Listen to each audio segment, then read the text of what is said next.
বিশ্ব রাজনীতিতে শান্তি প্রতিষ্ঠার বুলি বহু পুরনো, কিন্তু পর্দার আড়ালে ভূ রাজনীতির আসল উদ্দেশ্য স্রেফ অর্থনৈতিক মুনাফা।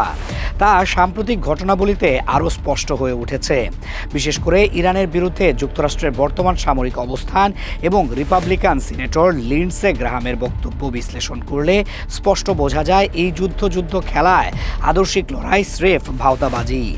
ওদের নজর শুধু ইরানের তেলের দিকে। সম্প্রতি ফক্স নিউজকে দেওয়া এক সাক্ষাৎকারে সিনেটর লিন্ডসে গ্রাহাম কোনো রাগ ঢাক ছাড়াই বলেছেন, ইরান সরকার উৎখাত করতে যে অর্থ ব্যয় হবে তা আসলে একটি লাভজনক বিনিয়োগ। তার ভাষায়, এই শাসনের পতন ঘটলে মধ্যপ্রাচ্য পুরো তাদের নিয়ন্ত্রণে আসবে এবং যুক্তরাষ্ট্র সেখান থেকে বিপুল অর্থ আয় করতে পারবে। ভেনিজুয়েলা ও ইরানে বিশ্বের মোট তেলের 31% মজুত রয়েছে। এই তেলের মালিকারা নিজেদের কবজায় নিতেই তারা এই ধ্বংসলীলায় মেতেছে। ইরানের পররাষ্ট্র মন্ত্রণালয়ের মুখপাত্র ইসমাইল বাগাই অনেকবার বলেছেন, যুক্তরাষ্ট্র ইরানকে বিভক্ত করে এর তেল সম্পদ লুট করতে চায়। সিনেটর গ্রাহামের কথায় সেটা এখন জলের মতো পরিষ্কার।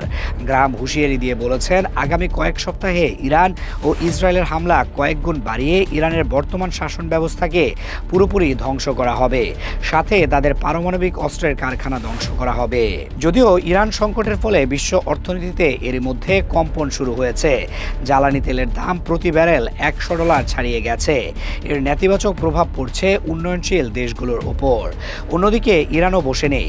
তারা সৌদি আরব, সংযুক্ত আরব আমিরাত ও কাতারের মতো দেশগুলোতে মার্কিন সামরিক ঘাঁটি লক্ষ্য করে পাল্টা হামলা চালাচ্ছে। এর ফলে উপসাগরীয় অঞ্চলে তেল ও গ্যাস উৎপাদন ব্যাহত হচ্ছে, বন্ধ হয়ে গেছে আকাশসীমা।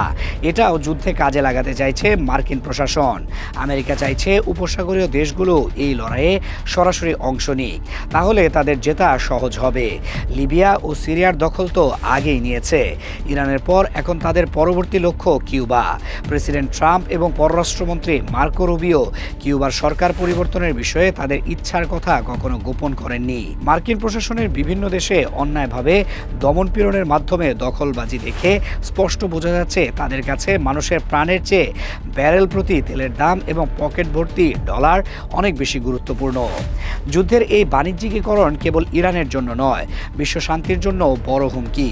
ইতিহাস সাক্ষী, অস্ত্রের মুখে চাপিয়ে দেওয়া পরিবর্তন কখনোই দীর্ঘস্থায়ী সমৃদ্ধি আনে না। আমেরিকা যদি ইরান যুদ্ধকে আয়ের হাতিয়ার হিসেবে দেখে, তবে সেই আয়ের প্রতিটি ডলার রঞ্জিত হবে লাখো মানুষের রক্তে আর সিক্ত হবে অসংখ্য অসহায়ের দীর্ঘশ্বাসে।